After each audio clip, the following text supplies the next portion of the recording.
Alors, un bon dimanche à tous. Aujourd'hui, on est dimanche le 8 octobre de l'an 2023. Donc, une bonne journée à tous. Une bonne journée d'action de grâce à tous également.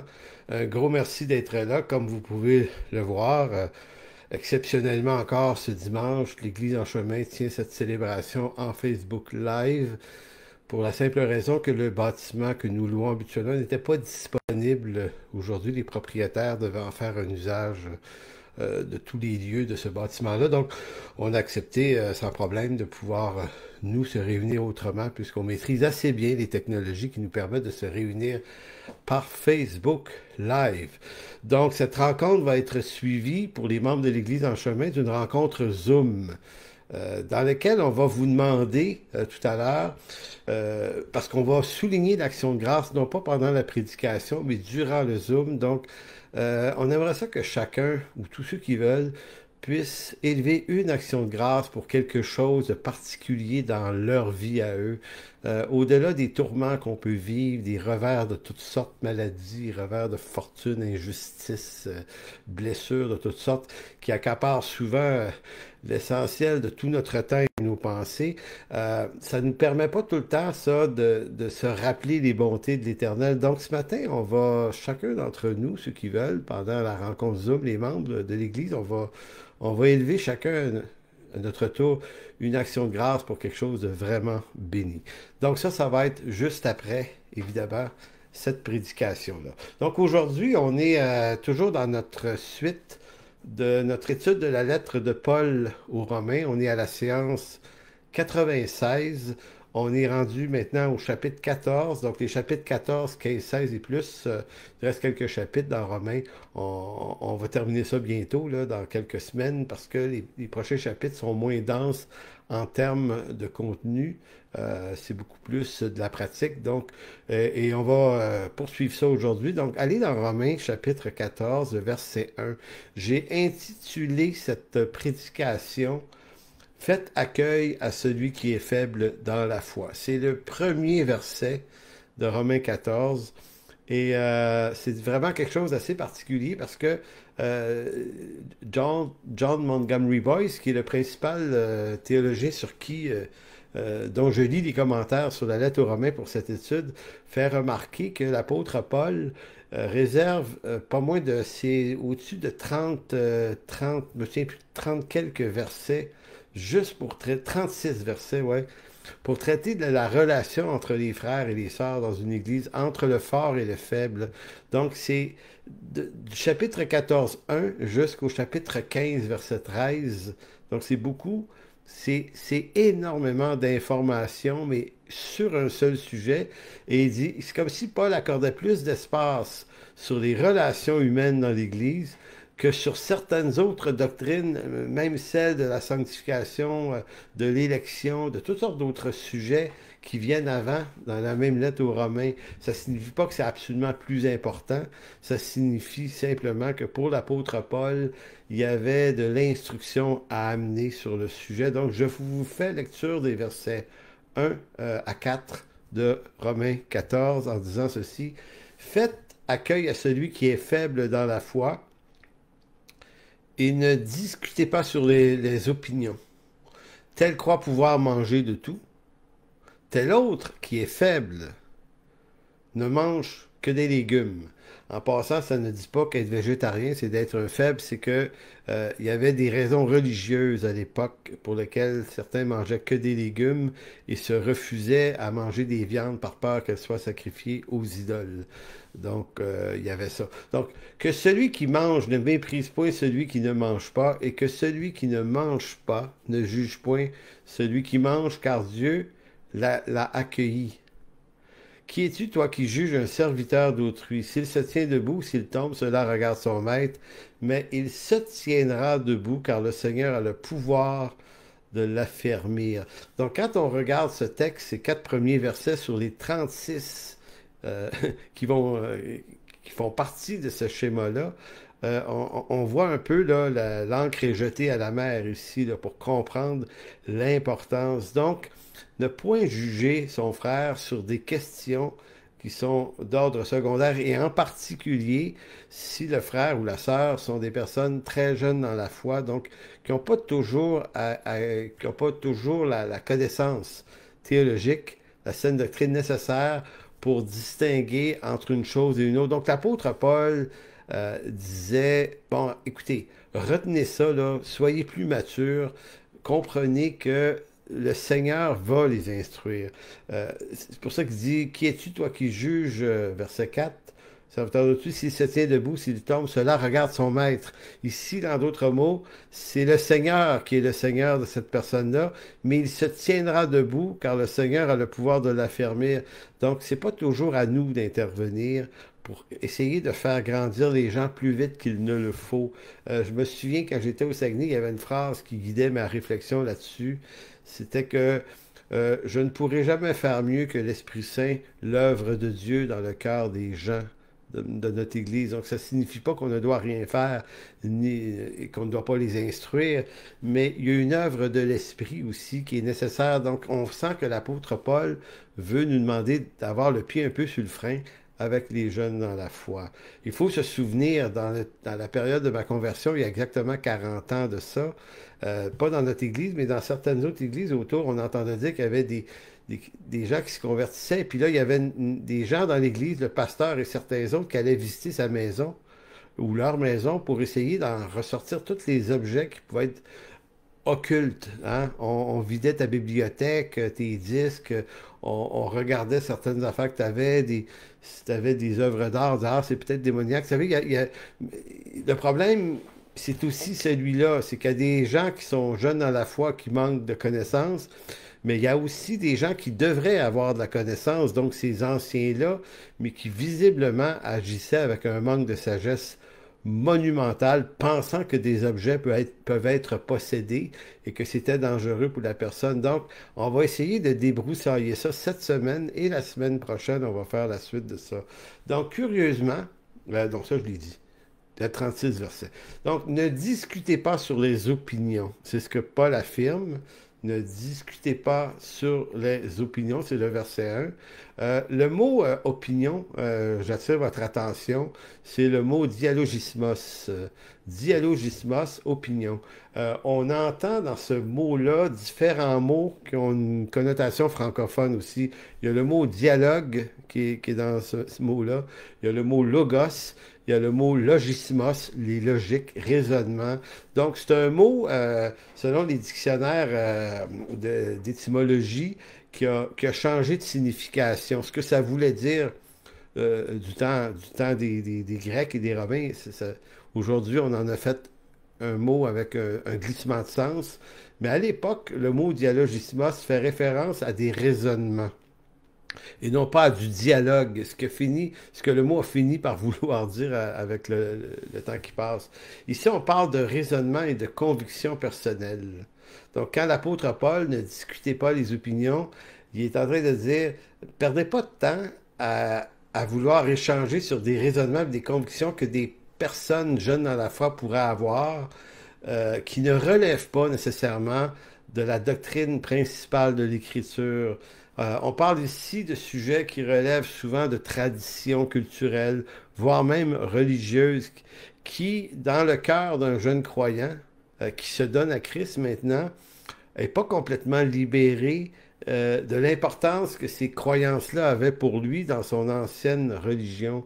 Et c'est là, c'est comme si Paul disait, il faut donner du temps aux gens, et pas essayer de les corriger dans tout ce qu'ils sont. On voyait ça aussi il y a 30-40 ans. Une personne se convertissait, puis je sais pas, moi, admettons qu'il fumait encore, puis donc on essayait de régler son problème de cigarette le plus vite possible, ou sa manière de se vêtir, ou sa manière de se peigner, ou donc on pouvait être très intrusif dans la vie des gens et ne pas laisser le temps à des jeunes croyants de prendre de la maturité, d'être conduits par l'Esprit de Dieu, parce que Paul dit, le Seigneur a le pouvoir, lui, de les affermir, de leur donner l'instruction par l'Église, évidemment, par les ministères de l'Église. Ils vont recevoir l'instruction et ils vont grandir à un rythme qui est nécessaire selon le cœur de Dieu. Et ça, j'ai pu le voir souvent C'est au Saguenay que j'ai mémoire d'avoir vu ça, puisqu'on a implanté l'église, moi puis Éric Lanty, ou à l'époque, en 2010, à partir de tout premier début comme ça. Puis c'est ce qu'on a vu. Des gens venaient au Seigneur, ils arrivaient avec tout ce qu'ils étaient. Puis au bout un an et demi, 2 ans, on voyait que ça avait beaucoup, beaucoup changé leur vie. Puis il y a des choses dont ils devaient se défaire qui se sont défaites. On n'a pas eu besoin d'être hyper interventionniste. Donc, je pense que c'est ce que l'apôtre Paul essaie de nous dire ici. L'idée n'est pas de, tu sais, en disant ne jugez point, ne discutez point des opinions. L'idée, c'est pas de ne pas instruire celui qui est faible non plus, parce qu'on pourrait dire, bon, ne discutez jamais de ces choses-là. En fait, l'apôtre Paul, c'est pas qu'il nous dit de ne pas les instruire, les gens qui sont faibles dans la foi, parce qu'ils ont besoin d'être affranchis de différents raisonnements qu'ils ont qui sont faux par rapport à la foi chrétienne. C'est juste qu'il ne faut pas, ce que l'apôtre Paul, bon, je redis ça là, simplement, l'idée, c'est pas de ne pas les instruire, mais c'est plutôt de ne pas chercher querelle inutilement à ceux qui sont faibles ou jeunes dans la foi. En disant, qui es-tu, toi qui juges le serviteur d'autrui? Voyez-vous, cette phrase-là est souvent récupérée aujourd'hui par des croyants qui ne veulent pas juger rien. Donc, on ne veut pas se prononcer, on ne veut pas avoir à se mettre dans une délicate situation où on devrait des fois exhorter un frère ou une sœur, on devrait les avertir qu'ils vivent dans quelque chose qui n'est pas le cœur de Dieu. Mais là, on utilise à tort des fois ce verset-là. Qui es-tu pour juger? Qui suis-je pour juger? Ben, en fait, précisons ici que l'apôtre Paul, quand il utilise cette expression, qui es-tu toi qui juges, il parle par rapport, dans le contexte, on l'a vu, à des jeunes croyants qui n'ont pas la connaissance. Donc, c'est dans ce contexte-là. Autrement, il y a au moins 3 autres domaines dans lesquels un croyant devrait savoir juger les choses. Quand on parle de juger ici, on ne dit pas de ne pas juger. Non, je recule un peu. Dans Matthieu 6, par exemple, ne jugez point, disait Jésus, afin de ne point être jugé. Encore là, on prend des fois des textes de l'Écriture, on les dogmatise, on met un verrou dessus, on dit on ne peut plus rien juger. Mais si Jésus, dans Matthieu 6, disait de ne point juger, de juger point, en Matthieu 18, là, quelques chapitres plus loin, il va dire de juger un frère qui a péché. Il dit, va le voir toi seul, Matthieu 18, 15.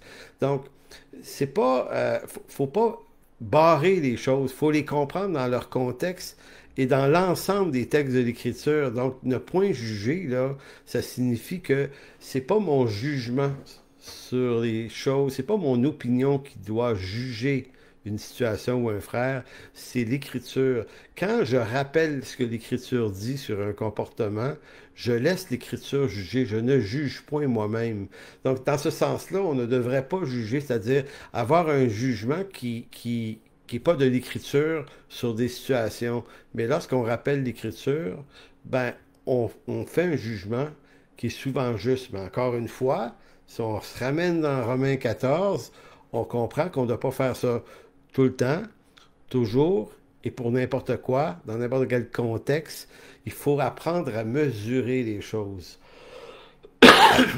On ne doit pas juger les frères, c'est vrai, mais ici, c'est plutôt que par amour pour le prochain, on ne doit pas chercher perpétuellement ou continuellement querelle en oubliant ou en discernant pas que le faible dans la foi ne possède pas encore les atouts de la saine doctrine pour être capable de saisir toutes les nuances de ces raisonnements qu'il a encore.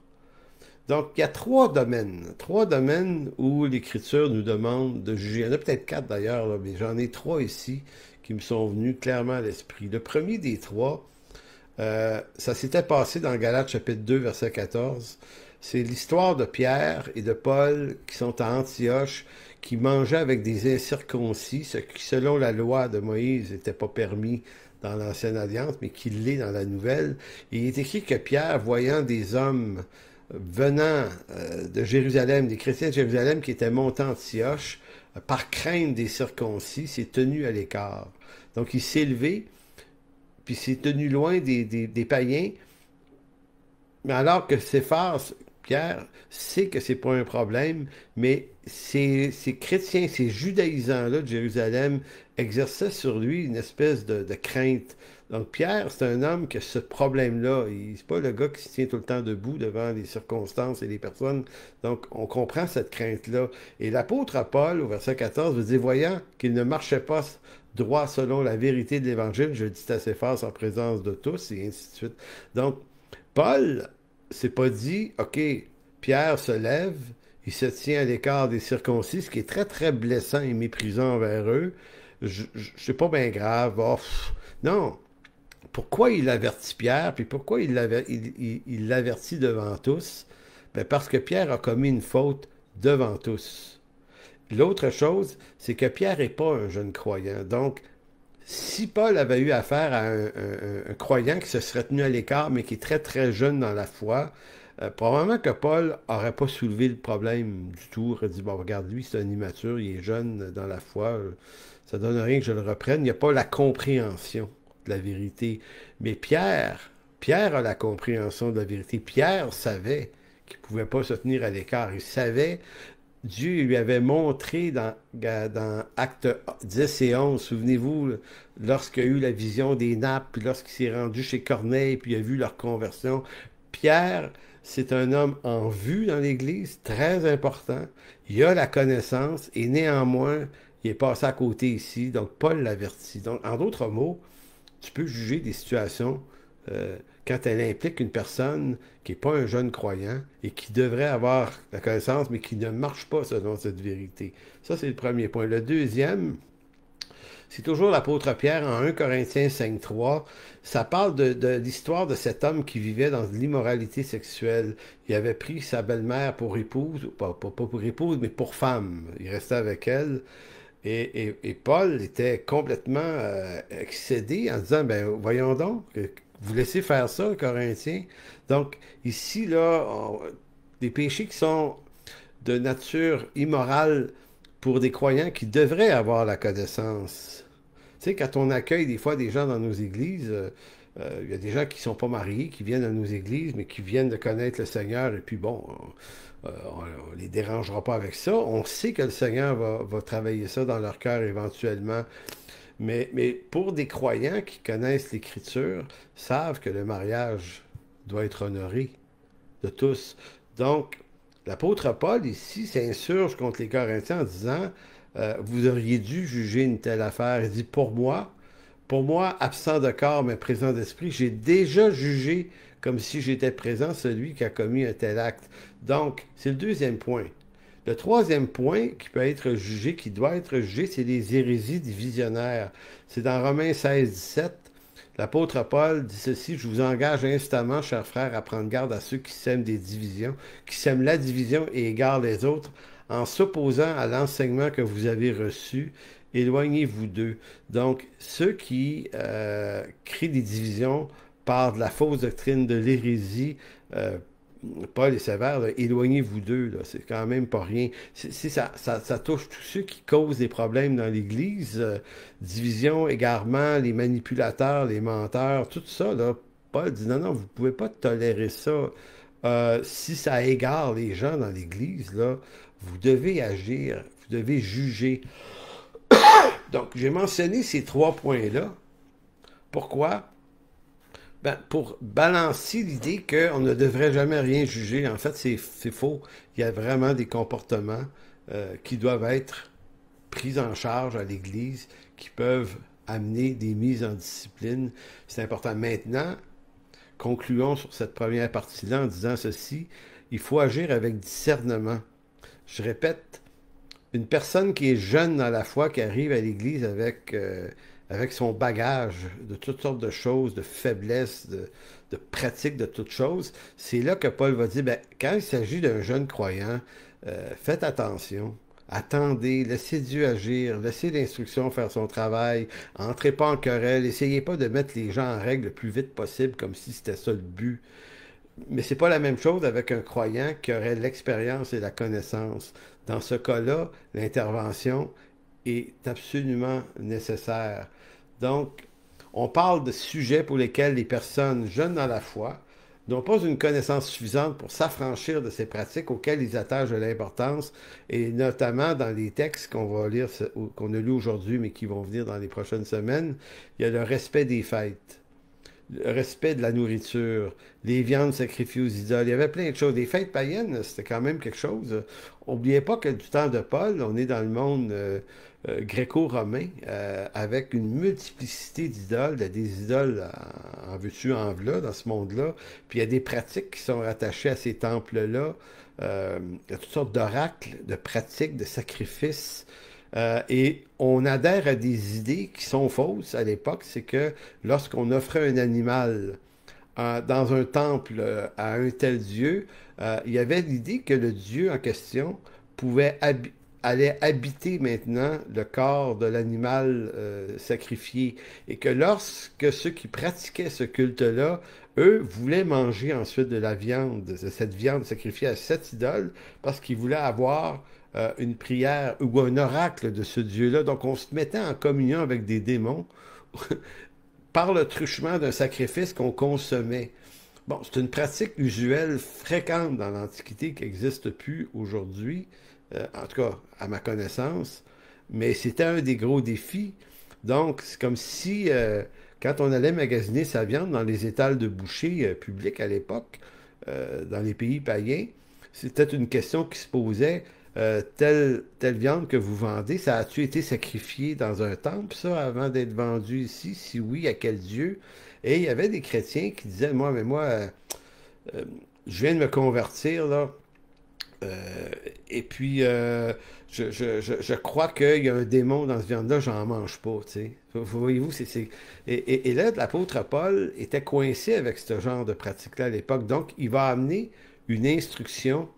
On va lire ça tout à l'heure dans 1 Corinthiens 8, et on va comprendre l'intelligence et la sagesse de Paul, comment lui a dealé avec ces questions-là. Euh,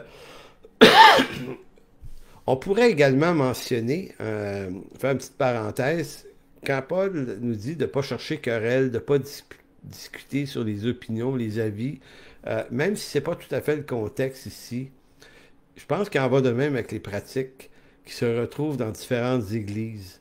Même si nous sommes en désaccord quelquefois avec certaines pratiques de certaines églises qui ne sont pas les nôtres ou la même dénomination, je pense qu'il serait sage d'apprendre à se taire. Il y a des affaires qui ne nous regardent pas. C'est pas notre église. Ils font ça comme ça. Ils t'ont-tu demandé ton avis? S'ils te l'ont pas demandé, c'est qu'ils ne veulent pas ton avis, ils rendront compte au Seigneur, mais toi aussi. Donc, il y a cette idée aussi d'apprendre à se taire. On n'est pas obligé d'en penser quelque chose ou de penser quelque chose au sujet de tout ce qui se passe dans le monde des chrétiens. Je pense que et l'apôtre Paul avait lancé une exhortation aux Thessaloniciens. Écoutez bien ce qu'il dit dans 1 Thessaloniciens 4,9. Pour ce qui est de l'amour fraternel, vous n'avez pas besoin qu'on vous en écrive, car vous avez vous-même appris de Dieu à vous aimer les uns les autres. Il dit, vous l'avez appris, puis vous l'avez appris de Dieu. Et c'est aussi ce que vous faites envers tous les frères dans la Macédoine entière. Mais nous vous exhortons, frères, à abonder toujours plus en cet amour. Et de quelle façon pouvait-il abonder en cet amour? Ben, c'est à mettre votre honneur, à vivre tranquille et à vous occuper de vos propres affaires, à travailler de vos mains comme nous vous l'avons recommandé. Je trouve ça intéressant aussi, se mêler de nos affaires. Tout ne nous regarde pas, même si on ne peut pas s'empêcher de penser puis d'avoir des opinions, puis de dire, ouais, telle église, ils font telle affaire, me semble que... Peut-être que c'est pas de nos affaires, et nous, on doit se concentrer à faire le mieux qu'on peut dans notre Église ou dans notre vie personnelle avec le Seigneur. Donc, on ne doit pas être interventionniste en toute chose. Ça a beaucoup d'importance. C'est ici que l'on comprend que le chrétien est fort, tu sais, parce que si Paul dit celui qui est faible dans la foi, suggère qu'il y a ceux qui se disent forts. Mais le comportement d'un croyant qui se dit fort et mature, c'est celui qui a la connaissance suffisante pour se dérober aux naïvetés, aux fausses croyances, donc qui les comprend, qui a une pleine connaissance, mais qui ne s'en sert pas pour reprendre tous ceux autour de lui au nom de sa connaissance. Donc, voyez-vous, ça donne envie de dire qu'un croyant mature, c'est quelqu'un qui parle moins. Les immatures parlent beaucoup. Du haut de leur ignorance, proclament énormément de choses, mais une personne mature devrait avoir compris depuis longtemps qu'il est appelé à se mêler de ses propres affaires aussi, et que s'il a à intervenir, c'est dans des cadres très précis. Donc, qui est le fort? Qui est le fort? Qui est le faible?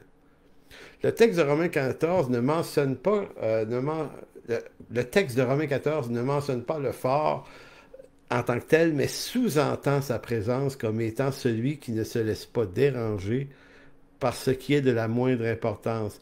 Il faut aller au chapitre 15. Donc, dans Romains 15, 1, un chapitre plus loin, Paul va dire ceci. Romains 15, 1, nous qui sommes forts. Donc, ça envoie à Romains 14. Romains 14, il ne dit pas nous qui sommes forts, ne discutons point des opinions de ceux qui sont faibles. Mais ça sous-entend que ceux qui ne doivent pas discuter des opinions sont les forts. Maintenant, au chapitre 15, verset 1, il le confirme. Nous qui sommes forts, nous devons supporter les faiblesses de ceux qui ne le sont pas et ne pas nous complaire en nous-mêmes. Que chacun de nous complaise au prochain pour ce qui est bien en vue de l'édification. Le mot complaire, aresco, ça signifie, se dit de celui qui ne cherche que sa propre satisfaction. Donc, le plaisir d'ouvrir la bouche pour reprendre, mais pour ta propre satisfaction, pour ta propre intention et non pas celle du frère que peut-être que tu vas blesser. Donc, c'est pour ça qu'il dit que chacun de vous complaise plutôt au prochain. Je vous lis le même verset, Romains 15.1, dans la version sommaire. Ça éclaircit le propos. Nous qui sommes forts dans la foi, nous devons supporter les faiblesses de ceux qui ne le sont pas, sans chercher notre propre satisfaction. Que chacun de nous recherche la satisfaction de son prochain pour le bien de celui-ci, en vue de l'aider à grandir dans la foi. Donc, c'est très, très intéressant parce que la maturité, c'est pas de la connaissance, hein? C'est pas de l'expérience. La maturité, c'est avoir suffisamment de connaissances pour être capable de l'utiliser avec discernement. Donc, cette même connaissance-là t'amène à te taire des fois et d'autres fois va t'amener à parler. Maintenant, comment tu peux le savoir? Ben, c'est ça, être mature. C'est avoir du pif, avoir de l'oreille, être capable de savoir quand c'est le temps de se taire puis quand c'est le temps de parler. Qu'est-ce qu'un chrétien mature? La maturité n'est pas l'exposition de nos connaissances, c'est pas l'exposition de nos remontrances, et encore moins l'attitude querelleuse. La maturité se reconnaît dans la retenue, dans ceux qui se maîtrisent. Le mature montre toute sa force et sa capacité qu'il a à ne pas toujours mettre son grain de sel et son opinion dans tout ce qui se passe. Il est fort parce qu'il sait différencier ce qui est important de ce qui ne l'est pas. Donc, on parlait du mature et du fort. Maintenant, qu'est-ce que le faible? Le faible est celui qui est jeune dans la foi et qui ignore encore la liberté qu'il possède par l'œuvre du Christ en lui. Mais il y a aussi des faibles qui le sont parce qu'ils choisissent de demeurer ignorants de la saine doctrine. Donc, il y aurait deux sortes de faibles. Le faible, le jeune croyant, qui ne sait pas encore, qui n'a pas reçu l'instruction, c'est la formation de disciple qui va faire ça dans sa vie. Donc, faut lui donner le temps de grandir. Mais il y a aussi des faibles qui sont faibles par refus d'instruction. Et ça, c'est fréquent dans notre monde évangélique. Il y a certaines églises et certains chrétiens qui se glorifient de ne pas étudier. Parce que l'intellectualisme, pour eux, c'est quelque chose de charnel. Donc, ils vont marcher au pif beaucoup, selon des inspirations souvent absolument incertaines, utilisant des textes généralement hors de leur contexte pour bâtir des idées, des concepts, et d'essayer de passer ça. Et des fois, c'est contraire à l'Écriture, mais ils ne s'en rendent pas compte parce qu'ils sont ignorants d'une saine doctrine. Donc, on peut être faible. Le faible qui est faible parce qu'il est jeune dans la foi, c'est pas un problème du tout. Mais celui qui se glorifie de sa faiblesse, qu'il a choisi même s'il se croit fort, ça, c'est un problème. Et je vais vous faire tourner dans 1 Corinthiens 8. On va lire le chapitre au complet. C'est pas un très long chapitre, mais c'est toute la question des viandes sacrifiées aux idoles. Je vous en parlais tout à l'heure. Dans le monde gréco-romain, c'est un énorme problème. Parce que le problème est simple, c'est que les non-croyants pensent que les viandes peuvent être possédées par l'esprit de l'idole auquel il a été sacrifié. Or, l'apôtre Paul déconstruit cette idée. Un esprit, un démon, ne peut pas habiter une carcasse animale, ni des pièces de bois, ni n'importe quelle bébelle. Ça n'existe pas. C'est une pensée païenne. Maintenant, si je vous disais qu'il y a des chrétiens qui, en 2023, ont quand même cette croyance-là, qui croient que des esprits peuvent demeurer dans des objets, dans des situations, ils vont... Toute la question des démons, là, c'est très, très intéressant de comprendre à quel point beaucoup n'ont pas compris que ce que l'apôtre Paul dit dans sa lettre aux Colossiens, que le Christ a triomphé d'eux à la croix. Il les a publiquement humiliés. Littéralement, là, lisez la lettre aux Corinthiens, vous allez voir, c'est clairement écrit. Donc, ces idées-là qui étaient en libre circulation à l'époque, l'apôtre Paul les traite, mais pour lui, là, c'est comme s'il disait, arrêtez de craindre ces entités-là.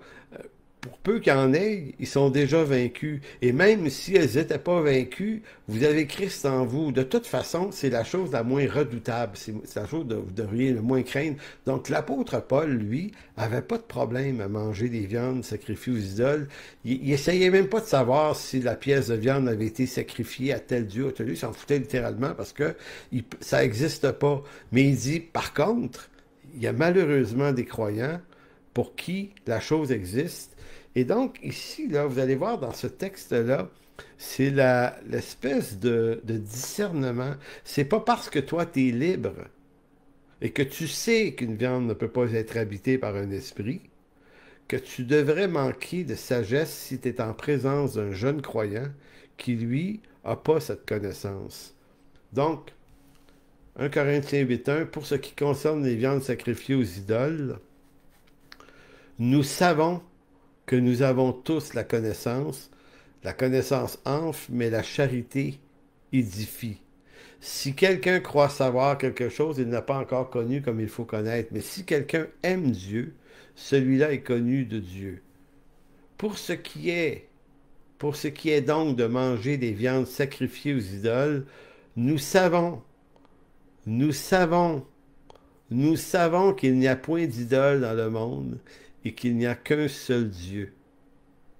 Donc l'apôtre Paul n'est pas en train de dire qu'il n'existe pas de culte idolâtre, puis qu'il n'y a pas d'idole dans ce sens-là. Il est en train de dire que par rapport à l'œuvre de Christ et de l'Évangile, l'Évangile nous amène non à rejeter ce type de croyance-là, que des viandes puissent être habitées par des idoles. Pourquoi? Il dit, il y a juste un Dieu, il y a juste une réalité vraie, c'est un seul Dieu.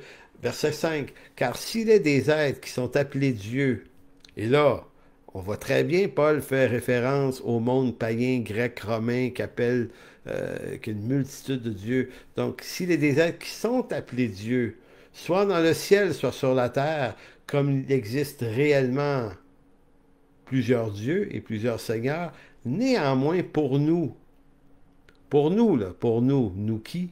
Nous les chrétiens affermis, il n'y a qu'un seul Dieu, le Père de qui viennent toutes choses et pour qui nous sommes, et un seul Seigneur Jésus-Christ par qui toutes choses sont et par qui nous sommes. Donc, c'est comme si l'apôtre Paul venait de passer le tracteur et la souffleuse là-dedans, en disant, écoutez, arrêtez de redouter des trucs qui en réalité n'existent pas. Et pour peu qu'elles existent, elles sont déjà vaincues. Dieu, en Jésus-Christ, les a livrées en spectacle, en triomphant d'elles par la croix. Colossiens chapitre 1 et 2. De toute façon. Donc, le croyant qui est mené vers un état de maturité par l'instruction finit par ne plus craindre ce genre de choses-là. Sauf que des faibles peuvent continuer d'être faibles ou des jeunes croyants peuvent être encore habités par cette crainte. Il dit, verset 7, mais cette connaissance n'est pas chez tous. Quelques-uns, d'après la manière dont ils envisagent encore l'idole, mangent de ces viandes comme étant sacrifiées aux idoles et leur conscience, qui est faible, en est souillée. Donc, en réalité, ils ne sont pas réellement souillés par l'idole, ils sont souillés dans leur conscience par l'ignorance qui est en eux. Donc, ils se mettent dans un état d'anxiété, de crainte à cause d'une fausse croyance. Verset 8, ce n'est pas un aliment qui nous rapproche de Dieu. Si nous en mangeons, nous n'avons rien de plus. Si nous n'en mangeons pas, nous n'avons rien de moins. En d'autres mots, ils croient n'importe quoi, mais ils y croient quand même. C'est malheureux. Donc, prenez garde toutefois que votre liberté, vous qui êtes fort en fin de compte, ne devienne une pierre d'achoppement pour ces faibles-là. Car si quelqu'un te voit, toi qui as de la connaissance assis à table dans un temple d'idole, sa conscience à lui qui est faible, ne le portera-t-elle pas à manger des viandes sacrifiées aux idoles? Et ainsi le faible périra par ta connaissance. Le frère pour lequel Christ est mort, en péchant de la sorte contre le frère et en blessant leur conscience faible, vous péchez contre Christ. C'est pourquoi, si un aliment scandalise mon frère, je ne mangerai jamais de viande afin de ne pas scandaliser mon frère.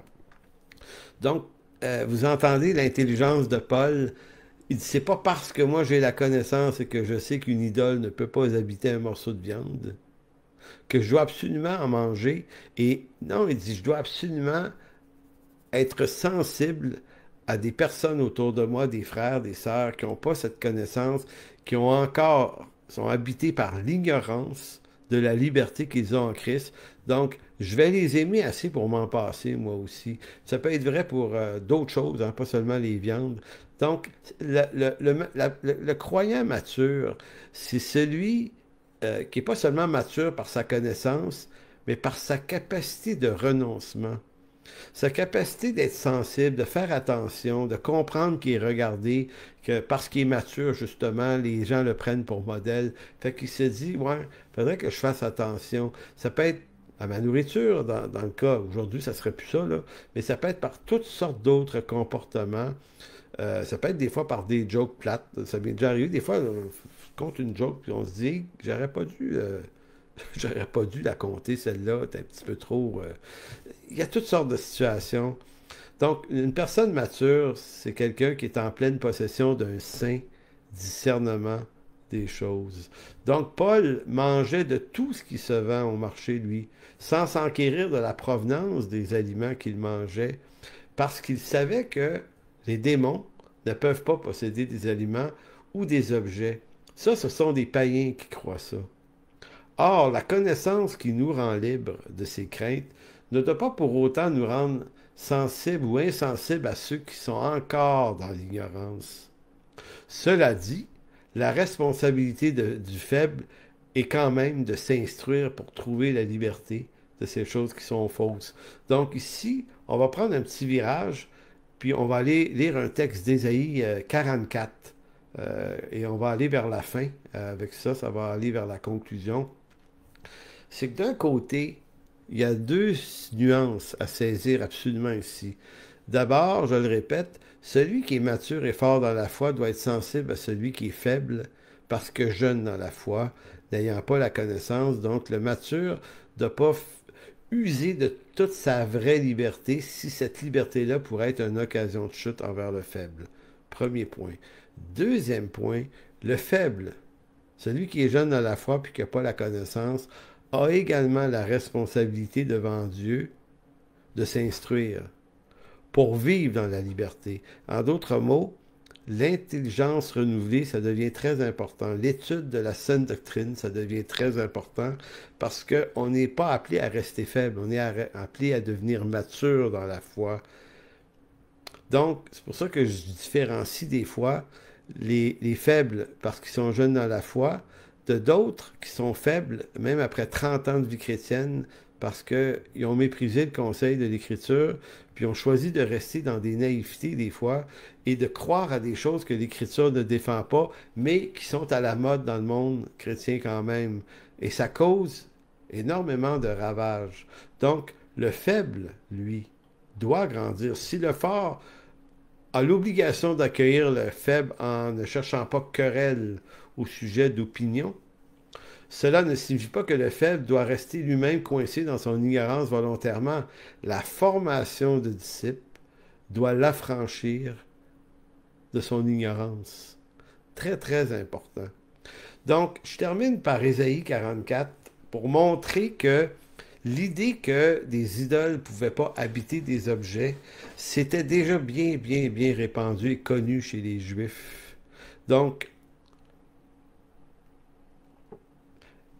quand Moïse, à travers les displays, a fait une performance anti-idolâtre, ou quand Élie, le prophète, a performé cette histoire dans le livre des rois, là, le feu du ciel qui est descendu sur son autel devant les 700-800 ou 850 prophètes de Baal et Astarté, il faut remarquer une chose.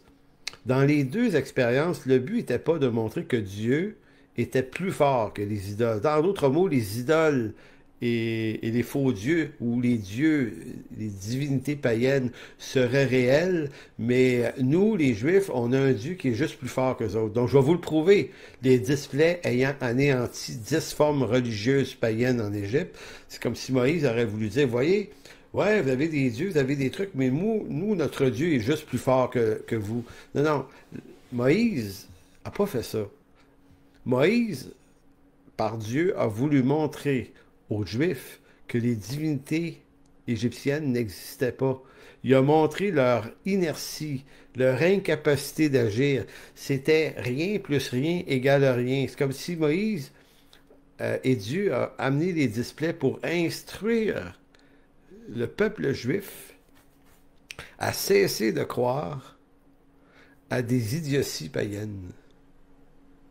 Voyez-vous, c'est faut être libre, nous aussi, vous et moi, là, de toutes sortes de mythes bizarres. Et notre monde évangélique en est malheureusement encore plein parce que beaucoup de pasteurs et de prédicateurs sans formation sont des colporteurs de mythes, de trucs que l'Écriture ne soutient pas. Maintenant, c'est ce que Moïse a voulu montrer. C'est ce qu'Élie a voulu montrer. Hein, il a fait venir les divinités, pas les divinités, mais les prêtres d'Astarté et de Baal, puis il leur a dit, construisez un autel, et voyons entre les deux autels lequel des dieux est vraiment existant. Et vous connaissez l'histoire des danses des prêtres d'Astarté et de Baal qui ont dansé, qui ont voulu que le feu descende sur leur autel, et c'est rien passé. Maintenant, c'est pas que Dieu a intercepté les dieux baaliens et d'Astarté. C'est qu'il n'en existait pas. C'est un mensonge. Les cultes païens, c'est que... Donc, la puissance de ces cultes-là ne repose pas sur la véracité des divinités qui les soutiennent. Non, la puissance repose sur la naïveté des gens qui y croient. Donc, nous, comme chrétiens évangéliques, là, comme chrétiens tout court, il faut s'affranchir de toutes ces naïvetés et n'accorder d'importance et de foi qu'à l'Écriture seul. Le reste, c'est des histoires de grand-mère. Donc, Ésaïe 44, 9 nous dit « Ceux qui fabriquent des idoles ne sont tous que néant, et leurs plus belles œuvres ne sont d'aucun profit. Leurs témoins ne voient rien, et ils ne savent rien. Ils rougiront de honte. À quoi bon faire un Dieu, couler une statue qui n'est d'aucun profit? Voici, tous leurs fidèles sont couverts de honte, car ceux qui les ont faits ne sont que des humains. Qu'ils se rassemblent tous et qu'ils se tiennent là, ils seront effrayés, confus tous ensemble. » Écoutez bien comment ça continue. L'artisan Phéroni appointe son burin, le passe par les braises et à coups de marteau façonne son idole avec la force de son bras. Mais sitôt qu'il a faim, il n'a plus d'énergie, et s'il ne boit pas d'eau, le voilà qui faiblit. Et voici le sculpteur, il a tendu sa corde, trace l'œuvre à la craie, puis avec le ciseau, il l'exécute et il la dessine au compas. Il la façonne ainsi d'après la forme humaine et à la ressemblance d'un homme magnifique pour qu'elle habite un temple. Il a coupé des cèdres ou bien il s'est choisi du cyprès ou du chêne qu'il a laissé devenir bien robuste parmi les arbres de forêt, ou bien il prend un pin qu'il a planté lui-même, que la pluie a fait croître. Or, l'homme se sert de ces bois pour les brûler, il s'en prend une part pour se chauffer, il allume le feu pour y faire cuire son pain, avec le même bois il fait un dieu, et il l'adore, il fabrique une idole et se prosterne devant elle. La moitié de ce bois il l'a livré au feu, grâce à cette moitié il mange de la viande, il fait cuire un rôti, il s'en rassasie, il prend aussi une part de ce même bois pour se chauffer, il dit qu'il a fait bon avoir chaud et avoir la belle flamme. Quant au reste du bois, il en fait une idole, il la prend pour son Dieu, il se prosterne devant elle et il l'adore, il l'invoque, il lui dit « Délivre-moi car tu es mon Dieu ». Voyez-vous le raisonnement trompeur que le prophète s'amuse à décrire, mais regardez ce qu'il ajoute au verset 18. Ils sont sans connaissance, ils ne comprennent rien, ils n'ont pas d'intelligence. On a bouché leurs yeux pour qu'ils ne voient point, on a fermé leur cœur afin qu'ils ne saisissent point. Aucun ne réfléchit, aucun n'a de savoir ni assez de raison pour se dire à lui-même « J'ai brûlé la moitié de mon bois dans le feu, j'ai aussi fait cuire du pain sur les braises du bois, j'ai rôti ma viande dont je me suis nourri, et avec ce qui restait, je me suis fait une abomination, je me suis prosterné devant un bout de bois. » Il se repaît de cendre car son cœur abusé l'a amené dans l'erreur. Il ne sauvera pas sa vie. Il ne dira jamais « Ce que je tiens en main n'est qu'une tromperie. » C'est un texte magnifique qui devrait nous garder dans une liberté complète et arrêter de croire des rumeurs de toutes sortes parce que, écoutez, du temps d'Ésaïe, on parle de 7 siècles avant Jésus-Christ, quelque chose comme ça, là. Écoutez, je vous dis, là, on est au 21e siècle. Des chrétiens et des églises entières se livrent encore à des croyances, à des naïvetés qui les amènent à croire que des objets en bois puissent contenir des démons et des idoles et qu'il faut chasser le démon de la patente. Qui pensent qu'on peut rentrer dans une maison et sortir certains livres, certains albums de musique, sortir des bébelles, dire hey, ça c'est dangereux, ça peut... Écoutez, ça se peut pas. Il va dire, le prophète est clair, ils se sont abusés eux-mêmes, ils sont dans la tromperie. Maintenant, si on se ramène dans Romains 14, il faut voir l'importance de ce que Paul est en train de dire. Paul est en train de dire, d'ici à ce que les faibles aient la connaissance, si vous avez de la connaissance, soyez pas querelleurs et mêlez-vous pas de toutes les opinions. Laissez le Seigneur agir. Donc, d'un côté, ceux qui sont matures doivent avoir cette intelligence, cette douceur avec ceux qui n'ont pas la connaissance, mais en même temps, ceux qui manquent de connaissance et qui croient des naïvetés, s'ils sont sauvés, là, ils ont la responsabilité de recevoir instruction et de sortir de ces naïvetés à la fois. En conclusion, une bonne partie du monde chrétien encore aujourd'hui reste coincé dans certaines formes d'immaturité en adhérant à des mythes et des légendes que l'Écriture ne soutient pas, mais que une certaine fausse théologie soutient. Bientôt, ça va être Noël, là.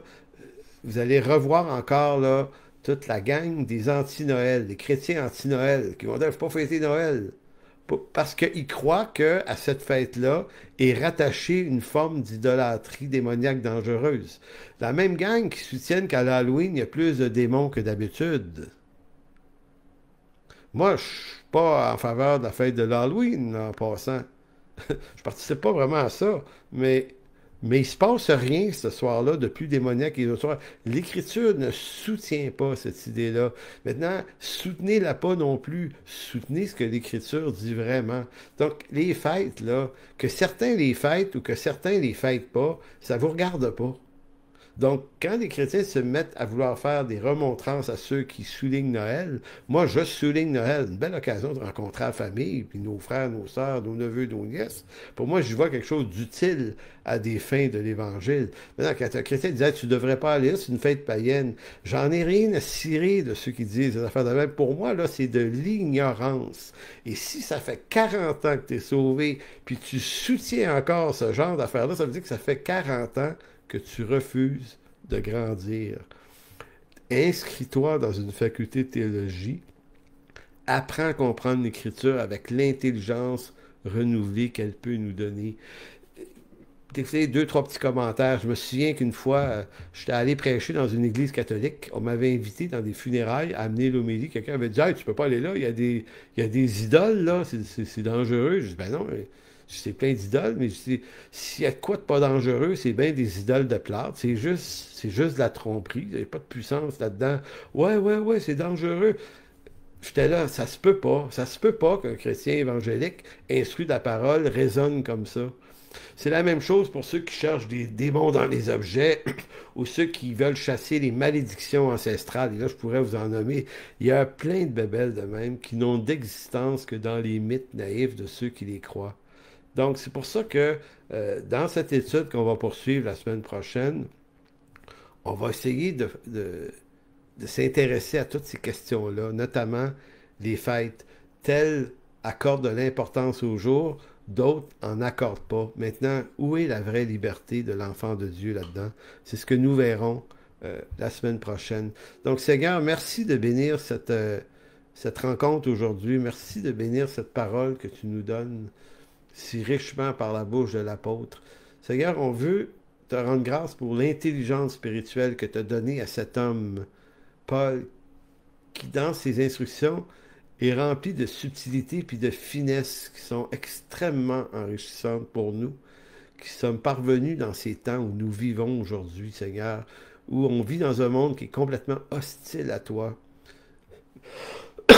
Merci, Père, de nous avoir fait témoins de ton évangile en ces temps qui sont de plus en plus difficiles, mais qui néanmoins, Seigneur, nous rapprochent un jour après l'autre de ton retour de plus en plus. Alors, merci dans ton précieux nom, Jésus.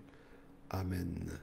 Donc, je terminerai en disant que tous ceux qui sont membres de l'Église en chemin, vous connaissez notre réseau Zoom et son mot de passe. Donc, on se réunit là dans quelques minutes, dans quelques secondes même. Et la question qui va vous être posée, avez-vous une action de grâce à élever devant le Seigneur ce matin, puisqu'on est cette journée de l'action de grâce? Alors pensez-y, d'ici à ce qu'on se voit tout à l'heure, ça va être béni de vous entendre tout le monde. Donc d'ici là, pour les autres, on se revoit la semaine prochaine, mais de retour à notre église à Montréal à 13h30. D'ici là, au revoir.